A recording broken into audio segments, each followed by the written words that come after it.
성경에 여러 인물들이 있지만 사람들이 많이 사랑하는 인물이 있습니다. 여러분 어떤 인물들을 좋아하십니까? 저는 다윗을 참 좋아합니다. 아마 여러분 중에도 다윗을 좋아하시는 분들이 있으실 것입니다. 다윗이 거인 골리앗을 물맷돌로 무찌르는 그 이야기를 어린 시절 할머니로부터 이야기로 들을 때 정말 손에 땀을 쥐며 들었던 그런 기억이 있습니다. 정말 신이 났습니다. 그런데 성경을 쭉 읽어보니 그 이야기는 다윗 전체 이야기의 아주 초반에 서두에 나오는 이야기더라고요. 우리가 드라마나 영화를 보면 알듯이 처음에 좋은 이야기, 막 잘 되는 이야기가 나오면 불안하잖아요. 그죠? 이 사람이 얼마나 고난을 겪을까? 우리가 대충 상상이 가지 않습니까? 역시 다윗도 마찬가지였습니다. 다윗이 골리앗을 무찌른 이후 그게 해피엔딩으로 그 후에 다윗이 잘 먹고 잘 살았다가 아니라 다윗이 골리앗을 물리친 이후에 다윗의 인생은 정말 고난의 길이었습니다. 다윗의 인기가 엄청나게 올라갔습니다. 그래서 이스라엘의 처녀들이 막 다윗을 찬양하는 거예요. 사울은 천천히요, 다윗은 만만히로다. 그 노래를 지어서 부르는 거예요. 그 노래를 사울왕이 듣자 사울왕의 마음속에 시기하는 마음이 생겨버렸습니다. 질투하는 마음이 생겼어요. 그래서 사람들이 다윗을 향한 그 시선을 사울은 너무너무 미워하기 시작했습니다. 목사님들끼리 하는 우스갯소리가 있어요. 그 교회 담임보다 부목사가 설교를 더 잘하면, 인기가 더 많으면 쫓겨난다. 그런 우스갯소리가 있습니다. 어쨌든 사울이 꼭 그 꼴입니다. 사울은 다윗을 죽이기 위해서 별의별 짓을 다 했습니다.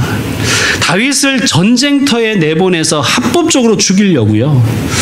내가 너에게 내 딸을 주려고 한다. 다윗은 별로 원하지도 않는데 굳이 딸을 주겠다고 얘기하고, 이 결혼을 위해서, 이 결혼을 되려면 네가 블레셋 사람들을 100명을 죽이고 와야 된다. 뭐 그런 과제를 내주고 그랬었습니다. 또 한 번은 몇 번 그랬죠. 이 사울왕은 언제나 악신에게 시달렸는데요. 악신이 쓰여서 시달렸는데 다윗을 불러다가 찬양하게 했습니다. 그러니까 악기를 연주하며 막 찬양하게 했어요. 그러면 이 다윗이 찬양할 때 하나님께 흠뻑 빠지잖아요. 그죠? 막 빠져 찬양할 때 창을 던져가지고 죽이려고 창을 던지고 그래서 2번이나 그랬습니다. 근데 그 창이 피해서 다윗이 살아났던 그런 이야기들도 성경은 전하고 있습니다. 그래서 다윗이 그 자신의 이 참담한 처지를 이렇게 표현했습니다. 나와 사망 사이는 한 걸음뿐입니다. 한 걸음만 가면 죽는다는 거예요. 그렇게 자기의 처지를 표현했습니다. 다윗은 도피 여정에 들어갔습니다. 이 도피 여정을 통해서 다윗은 정말 끔찍한 일을 겪기도 하고 억울한 일을 당하기도 했습니다. 죽을 고비도 많이 넘겼습니다. 도피 생활이 계속되자 처음에는 다윗을 막 찬양하고 다윗이 우리의 왕이 될 것이다라고 그렇게 막 띄워주는 사람들이 다윗을 배신하는 거예요. 그일라라는 성에 블레셋이 쳐들어왔습니다. 지금 다윗도 사울에게 쫓기는 처지에게 지금 남 도와줄 처지가 아니잖아요. 그죠? 그런데 그들의 그 안타까운 이야기를 듣고 다윗이 그일라 성을 블레셋의 손으로부터 구출해 주었습니다. 그런데 원래 사람이 물에 빠지고 나면 건진 받으면 보따리 내놓으라고 그런다고 이 그일라 성의 주민들이 다윗이 구출해 준 건 구출해 준 것이지만 사울이 두려운 거예요. 그래서 다윗이 숨어 있는 곳을 사울왕에게 고자질하기도 합니다. 뭐 이런 일이 부지기수로 있었습니다. 또 다윗은 자기를 죽이려고 했던 사울왕을 처치할 수 있는 기회가 몇 번 있었습니다. 그러나 다윗은 하나님께서 세운 종을 내가 함부로 해서는 안 된다는 그런 믿음으로, 그러한 가치관으로 사울을 풀어주었습니다. 그런데 다윗에게 큰 일이 닥쳤는데 무엇이었냐면 자기의 정신적인 지주, 자기 믿음의 어떻게 보면 믿음의 아버지 같은 사무엘이라는 선지자가 죽었다는 소문을 다윗이 듣습니다. 아마 다윗이 가슴 한켠이 크게 무너져 내린 것 같습니다. 요즘에 레드라인이 북한이 레드라인을 넘지 않았다 이런 이야기가 많은데요. 이 지금 다윗의 레드라인이 넘어선 것 같아요. 다윗이 그동안 참고 억울한 일도 다 넘겼지만 사무엘이 죽은 이후에 다윗이 많이 신앙적으로 흔들리기 시작합니다. 그 흔들림이 가장 크게 표출된 사건이 오늘 사무엘상 25장의 배경이 되는 사건이에요. 사무엘상 25장에 나발이라는 사람이 등장합니다. 여러분, 나발 이름부터가 벌써 별로 고급스럽지 않잖아요. 나발의 뜻은 개라는 뜻입니다. 이 나발이 다윗의 그 자존심을 확 꺾는 그러한 일들을 저지르고 맙니다. 자, 다윗은 쫓기는 신세였지만 당시에 이런 일들이 많았어요. 당시에는 국가가 상비군으로 거느리는 그 국가의 군대도 있었지만 장군들이 개인적으로 거느리는 사병들이 꽤 많았습니다. 다윗에게도 다윗을 따른 용사들이 많았겠죠. 그러면 그 용사들을 먹이고 또 입혀야 됩니다. 그러기 위해서 당시에 많은 장군들은 어떤 그 한 영주 같은 곳에 가서 도와주고 지켜주고 외적으로 보호한 다음에 그 대가를 받는 일들이 많았습니다. 다윗이 나발의 집을 지켜준 거예요. 나발의 집을 지켜주었습니다. 오늘 말씀 사무엘상 25장 16절에 보면 나발의 종들이 나발의 아내 아비가일에게 이렇게 얘기합니다. 우리가 양을 지키는 동안에 그들이 우리와 함께 있어 밤낮 우리에게 담이 되었습니다. 다윗은 나발의 재산과 사람들을 밤낮 지켜주었습니다. 그리고 자신의 부하들을 위해 음식을 요구하게 됩니다. 그런데 안 좋은 날 가서 얘기한 게 아니라 잔칫날 가서 부탁한 거예요. 좋은 날. 원래 잔칫날에는 자기에게 도움을 주지 않은 사람도 초청해서 베푸는 것이 당시의 그런 관습이었습니다. 그런 날에 다윗이 정당한 요구를 하게 됩니다. 그런데 이 나발이라는 사람이 이런 지하에 이것을 거절합니다. 그가 뭐라 그러냐면 이렇게 얘기해요. 다윗이 누구냐? 지가 뭔데 나한테 음식을 달라 말라 하느냐? 요즘 주인을 배신하는 종들이 많다고 하더군. 하면서 다윗의 요구를 거절할 뿐만 아니라 다윗을 모욕하였습니다. 물론 떡과 고기와 물을 주지 않겠다는 것은 당연한 것이고요. 다윗이 보기에 이 나발은요, 자기의 급이 아니에요. 자기가 상대할 급이 아닙니다. 정말 그런 표현도 하지만 나발은 죽은 개나 벼룩만도 못한 다윗에 비하면 그런 존재입니다. 그런 다윗을 이 나발이 모욕하는 것을 보면서 다윗의 분노가 폭발합니다.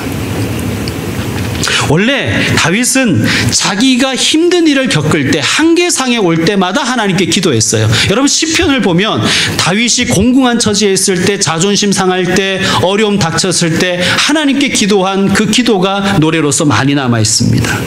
그런데 다윗이 레드라인을 넘어서자, 다윗에게 이 모든 것의 한계 상황이 넘어서자 다윗이 기도하지 않습니다. 그리고 원수를 갚기 위해서 칼을 차고 나발을 죽이기 위해서 지금 나발을 향하여 달려가고 있습니다. 성도 여러분, 하나님께서는요, 우리 성도들이 직접 원수 갚는 것을 원하지 않으십니다.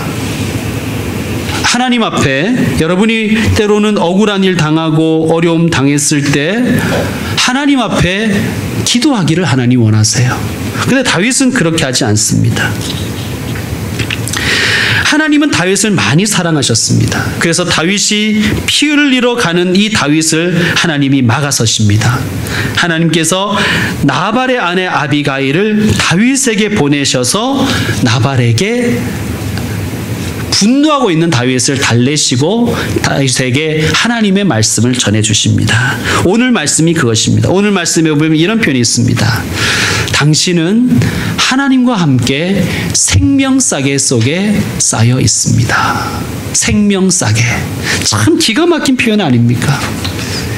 하나님께서 지금 분노하고 있는 다윗, 그래서 자칫 실수할 수 있는 이 다윗에게 사람을 보내셔서 하나님의 말씀을 대신 전해주시는데 그게 뭐냐면 너는 나와 함께 생명싸개 속에 쌓여있다 하는 것입니다. 여러분 싸개 아시죠? 우리 아기가 태어나면 그 어머니가 아기를 보호하기 위해서 속싸개, 겉싸개로 아이를 감쌉니다. 그 싸개입니다. 근데 하나님이 어떤 표현을 쓰시냐면 생명싸개라는 표현을 쓰십니다. 하나님은 우리를 지켜주십니다. 하나님께서는 저와 여러분을 그동안의 긴 세월 동안 지켜주시고 생명싸개로 인도해 주셨습니다. 오늘은 수련의 날이기도 하고 또 하나님 앞에 참 감사한 날이기 때문에 원래 저는 제 간증을 잘 하지 않는데 제 간증을 하나 하려고 합니다. 보신 분들은 아시겠지만 저의 목에는 큰 흉터가 있습니다. 지금은 제가 이렇게 성인이 되어서 옅어졌지만 어릴 때는 이 흉터는 매우 깊고 진한 것이었습니다. 이것은 수술 자국인데요. 이 수술 흉터에 대한 사연입니다. 저희 아버지는 목사이십니다. 제가 어렸을 때는 강원도 고성에 가면 거진이라는 곳이 있어요. 속초 위에 가면 간성이 있고요. 간성 위에 가면 거진이 있고 그 위에 가면 화진이 있고 대진이 있습니다. 그러니까 휴전선 거진 다 갔다고 해서 거진이에요. 이름이. 네, 농담입니다. 거진이라는 곳이 있어요. 그리고 휴전선 바로 밑에예요. 제 나이 5살 때 10월 중순 가을이었습니다. 부모님께서 늘 하시던 대로 가을 대신방을 나가셨습니다. 그리고 저는 동네에서 아이들과 함께 어울려 놀았습니다. 어린 시절에 시골에서 살아보신 분들은 아시겠지만 시골에는 장난감이 없어요. 시골 아이들에게는. 왜냐하면 천지가 다 장난감이거든요. 그곳은 강원도 거진항이 있는 곳이었기 때문에 어촌에는 어부들이 쓰던 여러 가지 어구들이 아이들의 장난감이 됩니다. 제가 막 놀고 있었는데 오징어 낚시라는 것을 가지고 놀았습니다. 이 오징어 낚시가 이렇게 생겼거든요. 혹시 보신 적 있으십니까? 요건 조금 긴데 뭐 짧은 것도 있고 더 긴 것도 있습니다. 이렇게 지금 잘 안 보이시겠지만 마치 이 낚시 바늘이 우산살처럼 이렇게 되어 있습니다. 그래서 어부들이 이걸 막 던져 놓으면 오징어 떼가 지나가다가 오징어 살에 걸려서 낚여서 올라오는 거예요. 이게 이제 오징어 낚시인데 이걸 가지고 막 이런 걸 가지고 이게 그거였다는 얘기는 아니고 이런 걸 가지고 막 놀았습니다. 막 반짝반짝 하는 것도 있고요. 야광되는 것도 있고 막 그랬었습니다. 막 가지고 노는데 그걸 제가 5살이었고 동네 7살 나는 형이 그걸 빼앗으려고 했어요. 위험해서 빼앗으려고 했을 수도 있고 아니면 제가 가지고 노는 것이 자기도 가지고 놀고 싶어서 빼앗으려고 했던 것이었는지 모르지만 어쨌든 저는 빼앗기지 않으려고 하고 그 형은 그것을 빼앗으려고 계속해서 실랑이를 하였습니다. 어린 시절에 보통 아이들이 안 뺏기려고 하면 어디다가 넣어요? 입에다가 잘 넣잖아요. 그죠? 입에다 그래서 제가 이렇게 탁 입에 넣는데 걔가 이렇게 쳐버렸습니다. 이걸 이렇게 해서 치는 바람에 이게 넘어가 버린 거예요. 넘어간 걸 제가 탁 잡았습니다. 그러면 어떻게 되는 거예요? 식도에 이게 넘어가기는 좋아도 절대로 나오지 않습니다. 다 걸려버린 거예요.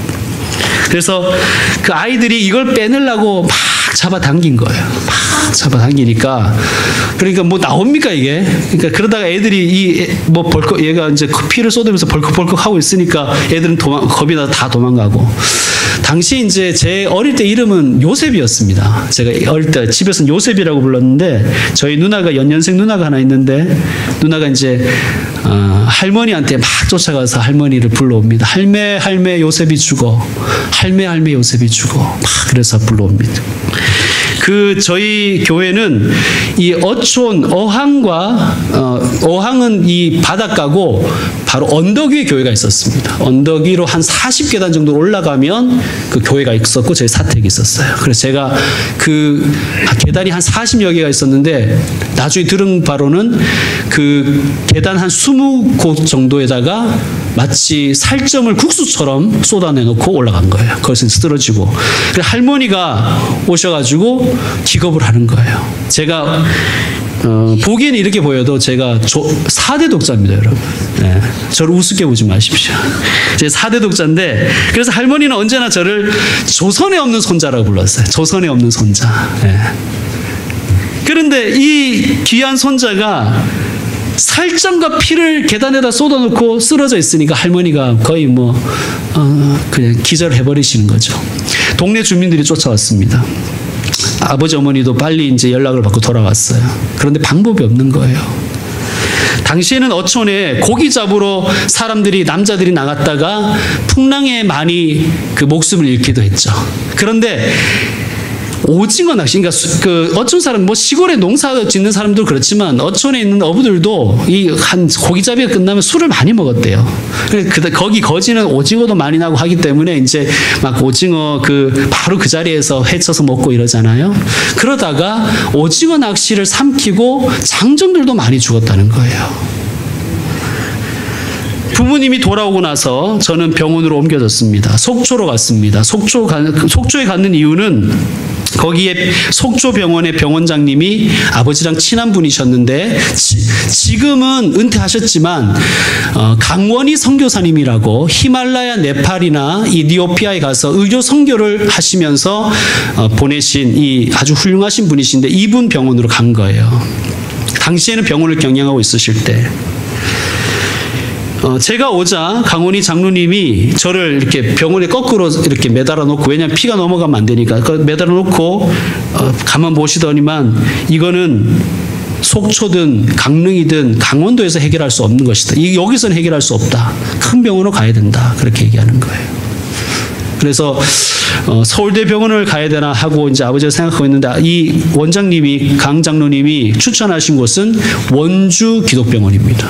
왜냐하면 원주 기독병원은 그 장로님이 보시기에 가장 예수를 잘 믿는 병원이었고 또 이비인후과 의사 중에서 가장 훌륭하신 분이 그 병원에 있었기 때문입니다. 그래서 속초에서 출발해서 이제 태백산맥을 넘으려고 합니다. 아시는 분은 아시겠지만 강원도는요 10월 중순부터 눈이 옵니다. 당시도 야속하게도 폭설이 내렸다고 합니다. 그러니까 택시가 넘어가지를 못하는 거예요. 당시에 그 택시의 성능이라는 건 뻔히 보이는 것 아닙니까? 제가 한 몇 년 전에 교육 목사하고 있을 때 전도사님들 모시고 제가 속초에 겨울에 여행을 한번 놀러 갔다 온 적이 있어요. 그때 눈을 한번 만나서 토요일날 놀러 갔는데 주일날 복귀 못할 뻔한 적이 있습니다. 이게 차가 좋아져도 눈이 많이 내니까 방법이 없더라고요. 그런 상황에 차는 계속 미끄러지죠. 애는 계속 피를 흘리죠. 그러니까 강 장로님이 부탁을 했대 아버지께. 이 피가 폐 속으로 들어가면 가망이 없다. 그러니까 이 피가 폐 속으로 들어가지 못하도록 계속해서 이제 신경을 써야 된다. 그렇게 이제 부탁을 했는데 영업용 택시에다 피를 쏟아버릴 수는 없잖아요. 그러니까 아버지가 빨대를 꽂고 다 빨아 드셨다는 거예요. 그런데 이제 계속해서 시간은 지나가고 저는 피를 흘리고 차는 못 올라가니까 제가 사지를 쭉 뻗더랍니다. 근데 이제 숨이 끊어진 것이죠. 그때 아버지가 이런 생각이 드셨대요.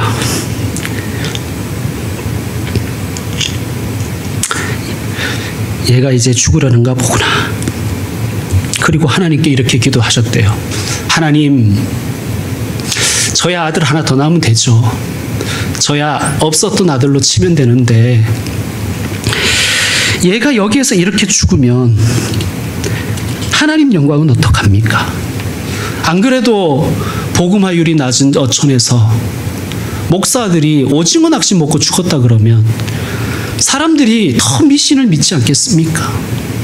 저야 다른 데 가서 목회하면 되지만 여기서 이 아들이 이렇게 죽어버리면 하나님 영광은 어떡합니까? 하나님 영광 가릴까봐 두렵습니다. 그러니까 살려달라는 기도는 안 나오고 하나님 영광 가릴까봐 이게 걱정이 되신 거예요.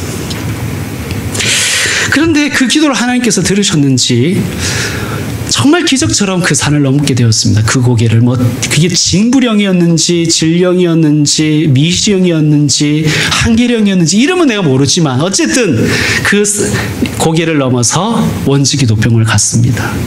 그런데 밤 늦게 도착했는데 무슨 일 때문이었는지 그 이비인후과 그 과장이 병원으로 복귀한 거예요. 뭐 가지러고 왔든지 모르지만 그러니까 그때 복귀한 그 순간에 저를 보고 바로 수술로 들어간 거예요.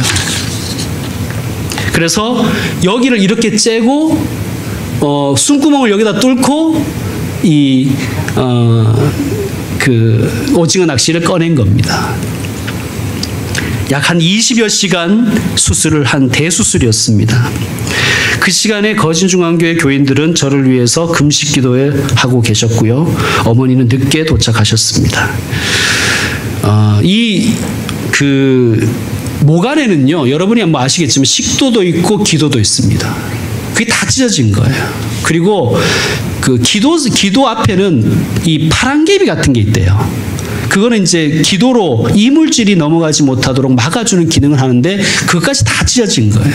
그래서 의사가 아주 20여 시간 그 동안 그것을 세밀하게 다 꼬맸습니다. 다 꼬매고 이제 수술을 마쳤습니다.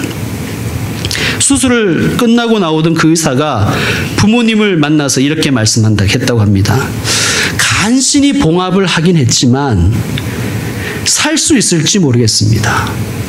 피를 너무 많이 흘렸습니다. 살더라도 이 아이는 아마 말을 할 수 없을 것입니다. 성대도 다 찢어졌으니까. 그리고 혹시 살더라도 어쩌면 목을 통해서 음식을 넘기지 못할 것 같습니다. 그 의사가 그렇게 얘기하더라는 거예요.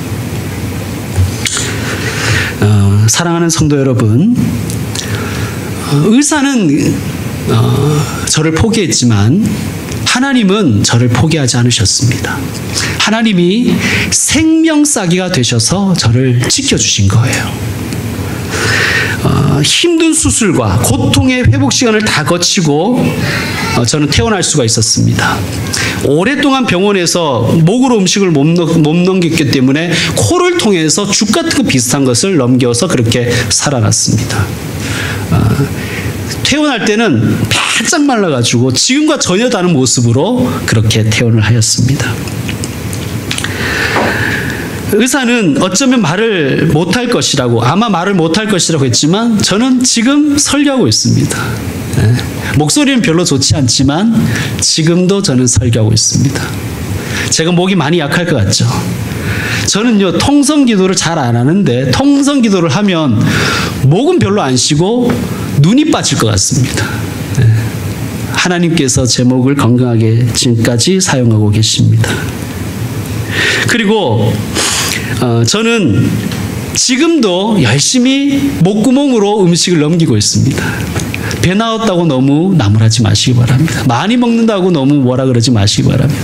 음식이 제 입으로 들어가서 목구멍을 통해서 위장에 내려가는 것이 기적입니다.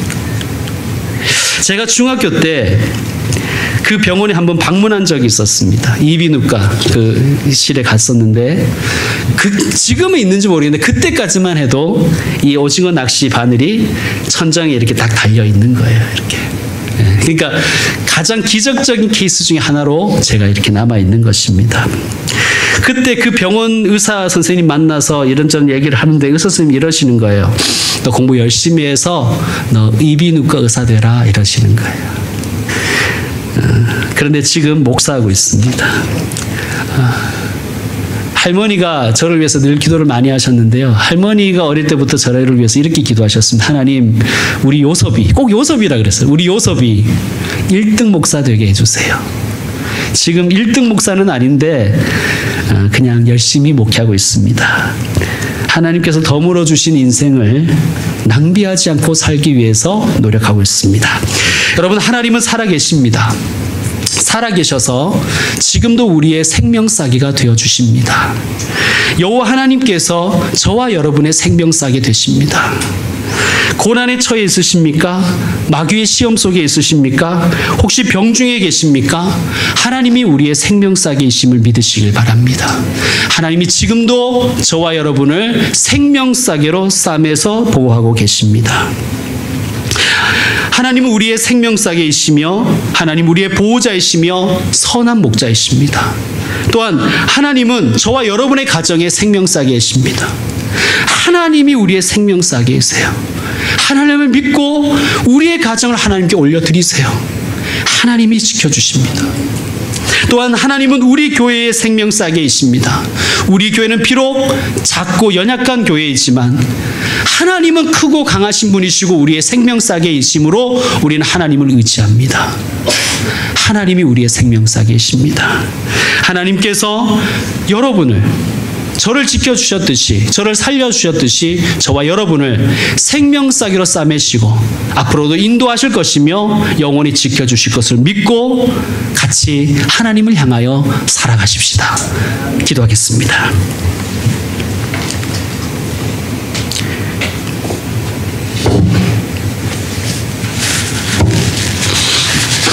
하나님 아버지, 감사합니다.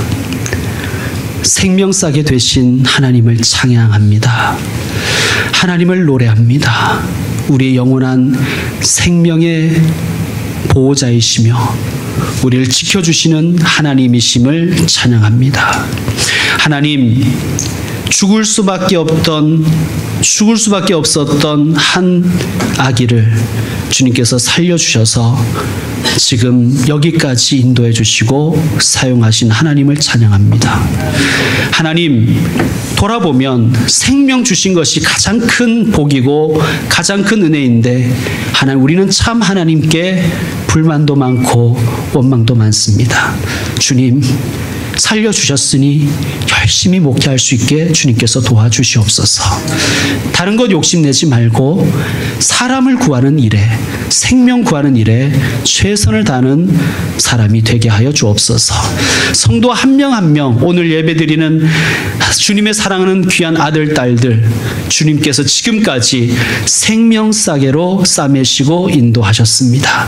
어려움 처했을 때, 병들었을 때, 고통 가운데 있을 때, 자존심 상했을 때, 정말 말할 수 없는 분노가 치밀어 올랐을 때, 그때도 하나님께서 지금까지 지켜주셔서 여기까지 올 수 있었습니다. 하나님께서 생명싸개가 되어주셨습니다. 하나님, 앞으로도 하나님 우리의 생명싸개 되시는 하나님이심을 찬양합니다. 믿습니다. 하나님, 우리를 지키시고 싸매시는 하나님 앞에 언제나 겸손하게 나가는 저희들이 되게 하여 주시옵소서. 오 주님, 또한 특별히 이 시간에는 자라나는 우리 귀한 아들, 딸들을, 자녀들을 위해서 기도합니다. 하나님, 이 세상, 험한 이 세상 속에서 살아갈 때 하나님께서 우리 자녀들의 생명싸개가 되어 주시옵소서. 하나님께서 생명으로 저들을 싸매시고 지키시고 보호하여 주시옵소서. 그래서 어느 곳에 있든지 무엇을 하든지 하나님이 지키심을 믿고 당당하게 또 능력 있게 살아가는 하나님의 아들, 딸들이 되게 하여 주시옵소서. 하나님, 사랑하는 성도들의 가정을 생명싸개로 싸매시고 우리 김포 평강교회를 생명싸개로 싸매시고 지켜주시고 보호하시는 하나님을 찬양합니다. 하나님, 악한 마귀 틈타지 않도록 지켜주시고 가정과 교회가 하나가 되어서 하나님을 영화롭게 하는 저희들의 삶이 될 수 있도록 주님 인도하여 주시옵소서. 예수님의 이름으로 기도드립니다. 아멘. 아멘.